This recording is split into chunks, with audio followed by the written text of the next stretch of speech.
Cuando todo el mundo está hablando de el veto, que sí, que el veto que no, que lo va a vetar el presidente. Nosotros tenemos otro veto. Presentar, dale. Ahí va el capitán Beto. El Beto Valdés. ¿Cómo estás, Beto? ¿Bien? ¿Qué tal, Gustavo? Tanto tiempo. Tanto tiempo, la verdad. Primero me tomé unos días yo, después te lo tomaste tú, así que ahora nos volvemos a encontrar, ¿eh? Y bueno, mirá todo lo que tenemos para recorrer. Sí, exactamente. Y precisamente en el recorrido de aquí a la posibilidad concreta o no de que finalmente el presidente Mauricio Macri decida vetar este polémico proyecto que obtuvo media sanción en la Cámara de Diputados, me parece que va a ser muy importante toda la rosca política que se está dando en estas horas y seguramente a lo largo de este fin de semana largo. También va a quedar el lunes para la negociación y veremos concretamente qué ocurre el día martes, cuando se empiecen a reunir ya las comisiones en el Senado para tratar, comenzar a buscar el dictamen en ese cuerpo para tratar de aprobarlo la semana próxima. Me parece que ahí va a estar en gran parte la cuestión en un escenario complicado, sin duda, para el gobierno, no solo por el fuerte revés político que ha significado lo que ocurrió en las últimas horas en la Cámara de Diputados, sumado a lo que fue también, recordemos, que algunos consideran que ahí se da el punto de inflexión, es decir, la ruptura ya definitiva entre un Sergio Massa más cerca del peronismo, que aparecía como racional.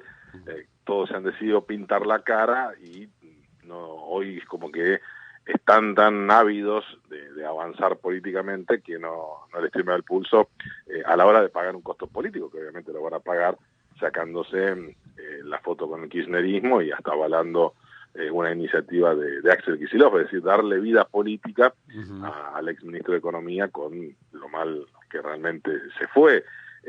Me parece que todo eso ocurrió cuando se cae, fracasa la reforma electoral, gobernadores del PJ junto a los senadores, al bloque que conduce Miguel Ángel Pichetto, avalando esa movida. Ahí se rompe una situación que termina de quebrarse en las últimas horas, es decir, la interlocución y fundamentalmente la confianza. Recordemos que, bueno, después empiezan todos los análisis respecto a si el gobierno o los operadores han sido naif, han sido un poco ingenuos. Claro, normalmente, Gustavo, siempre se dice que en una negociación de tahúres, como es normalmente en la política, vos no podés anticipar todo lo que prometés a alguien a cambio de un voto. Esto me refiero concretamente a lo que hizo el oficialismo en la aprobación de la ley de presupuesto, donde los gobernadores se llevaron una parte realmente muy importante. En líneas generales, los mandatarios provinciales, sobre todo el Partido Justicialista, les ha ido muy bien con este gobierno. Podemos agregar también a los sindicalistas, ahora a las organizaciones sociales, a los piqueteros. En definitiva, parecería, o ese es el debate que se plantea por estas horas y que es realmente muy interesante, si el oficialismo, que parte en una situación con restricciones políticas muy fuertes por no tener mayoría, sino más bien todo lo contrario en la Cámara de Diputados y sobre todo en el Senado, de acuerdo a cómo votó la gente, si, digamos, le faltó un poco de picardía, o en definitiva es muy difícil que te cumplan con los códigos, entre comillas, de la política. No dicho peyorativamente en términos de códigos mafiosos, sino en términos de lo que pasa en todo el mundo, ¿no? En todo el mundo se negocian votos a cambio de algo, que no significa valijazos, ¿no? Que estábamos acostumbrados en otros tiempos, sino que son concretamente ventajas fiscales para las provincias, para los municipios, para todo lo que maneja el peronismo. Entonces, en términos de esa situación, no cabe ninguna duda que hay un debate por el golpe fuerte que ha recibido Cambiemos. Y hoy, como está planteado el debate, también es interesante porque, de acuerdo a con quién hables, es decir, si tiene despacho en la Casa Rosada, tiene una mirada, o en alguno de los ministerios, sobre todo en el de Alfonso Pratgay, y muy diferente en los despachos, sobre todo en la Cámara de Diputados. ¿Por qué? Desde el Poder Ejecutivo dicen que el principal responsable de esta situación, aparte de Sergio Massa, con quien están realmente muy enojados, aunque me parece que cometen el error de ponerlo en el centro de la cancha, ¿no? Que es quizás el escenario mejor o el que más deseaba el exintendente de Tigre en función... A mí me da la sensación, Beto, de que a Massa lo ponen hoy como el líder de la oposición. Es el líder, Exactamente, es el líder de la oposición. Recordemos como en algún momento se hacía con Cristina. Claro. Que, es decir, siempre se plantea que los oficialismos, por los recursos que tienen, son los que eligen al adversario. Entonces suben al ring. La verdad es que en su momento decía que Néstor Kirchner prefería subirlo a Macri, que consideraba que era funcional, que lo mismo hacía Cristina. Bueno, cambiemos, y concretamente el macrismo lo hacía con la expresidenta. En las últimas horas, evidentemente, por el golpe y el malestar que existe contra el líder del Frente Renovador, han decidido embestir contra él. Luego de esa responsabilidad que plantean en Massa, siendo, digamos, a las cuentas propias, hay un enorme malestar en el Poder Ejecutivo con el presidente de la Cámara de Diputados, Emilio Monzó, y con el titular del bloque de diputados del PRO, Nicolás Massot. Es decir, ellos consideran, quienes están en la Casa Rosada y en el Ministerio de Hacienda y Finanzas, que los conductores o los estrategas del oficialismo en diputados no se vieron venir esta situación. ¿Cuál es la respuesta? ¿Qué dicen del otro lado?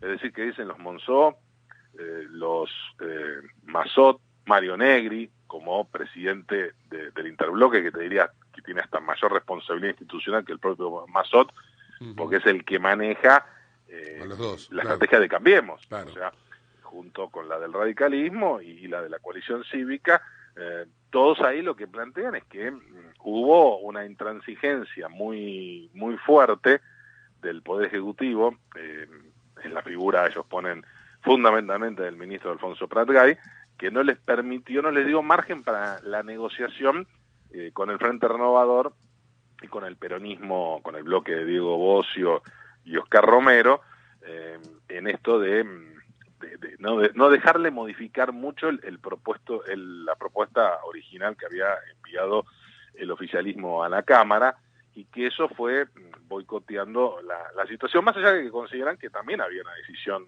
muy concreta de Massa y también del peronismo más tradicional de infligirle una derrota política a la Casa Rosada después de haberle volteado la reforma electoral. Y si analizamos un poco y vemos cómo se ha votado, el contenido, el grado de improvisación a la hora de armar el proyecto, porque recordemos que este es un proyecto que presenta Axel Kicillof y que se empieza a modificar sobre la marcha, porque es el dictamen que venía segundo. Recordemos que normalmente cuando no hay acuerdo, consenso en la reunión de comisiones, es decir, en el paso previo a ir al recinto, cuando no hay un acuerdo, digamos, mayoritario, es decir, no sale un dictamen de mayoría, sale el dictamen de la primera minoría, que en este caso fue el de Cambiemos, el de Axel Kicillof, y en definitiva lo que hizo en las últimas horas, y de ahí el malestar de la gente del oficialismo, el Frente Renovador, fue subirse con algunos cambios, pero todo muy improvisado. Entonces, da la sensación que lo que más se buscó es el impacto político, el marketing, y probablemente, algunos hasta lo admiten en privado, llevarlo al presidente a vetar lo que se quiere presentar frente a la opinión pública, más allá de la foto del tren fantasma, en un proyecto que sería el único en estos tiempos más favorable a la clase media, que es la que más ha sufrido, junto quizás con las capas sociales más bajas, el ajuste y fundamentalmente, más que el ajuste, lo que ha comido la inflación y, bueno, la presión tributaria que tiene el Estado argentino. Pero en definitiva, parecería que lo que también se está buscando, insisto, es tratar de obligar o llevarlo al presidente a votar desde una situación antipática.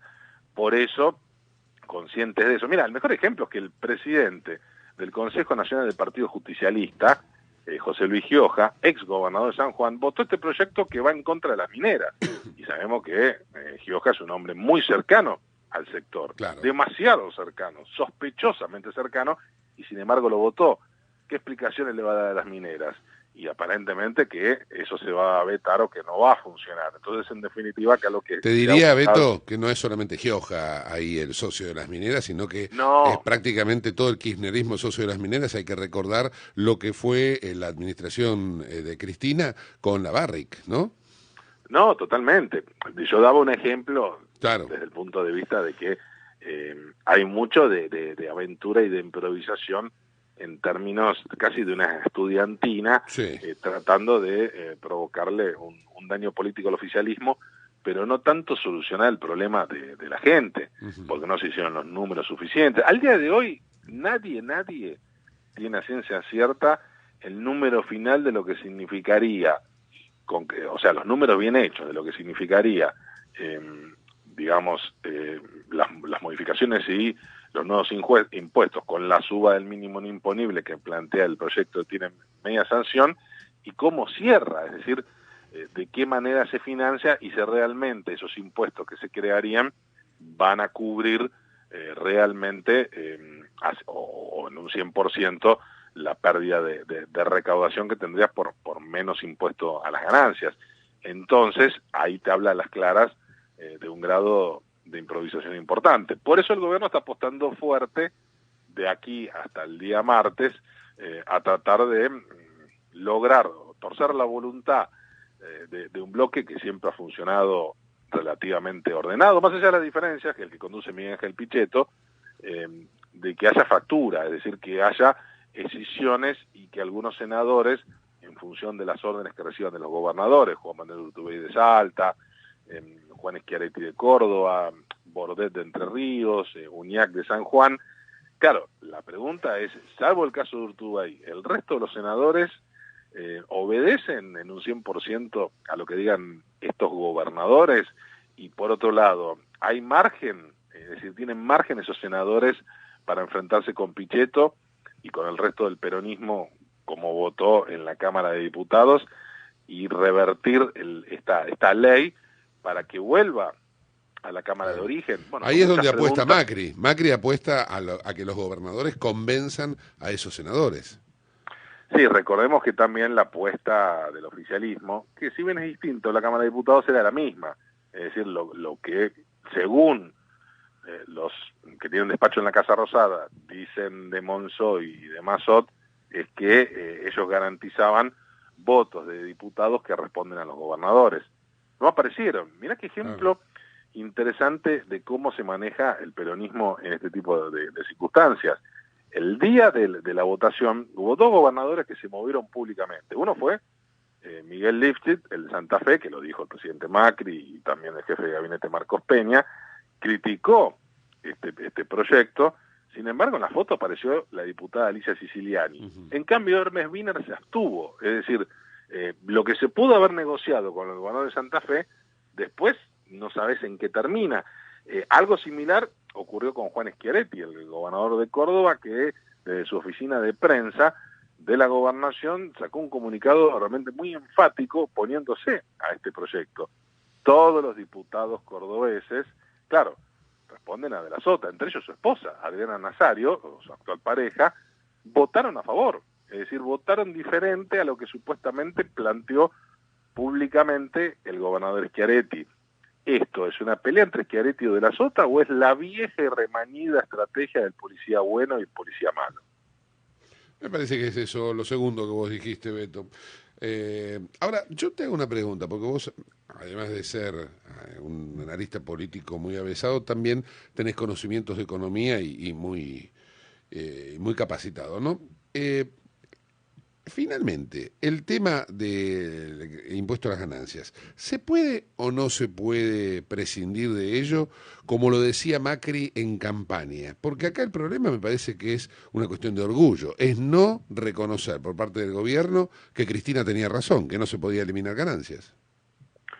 Y a ver, concretamente, la única posibilidad de cumplir con esa promesa de campaña electoral que ya ahora lo revirtió, o sea, esa posición se revirtió del oficialismo, era tomar medidas fiscales mucho más antipáticas, es decir, bajar sustancialmente el gasto público, es decir, haber eliminado muchas cuestiones que quizás desde una mirada ortodoxa se le viene exigiendo al presidente, de fútbol para todos, por ejemplo, de la cantidad de empleados y gasto y déficit de aerolíneas, de la situación de YPF, es decir, de todo el dinero adicional que se termina destinando a un gasto público descomunal que representa prácticamente 7 puntos del Producto Bruto Interno. Este dinero que decidió repartir entre las organizaciones sociales.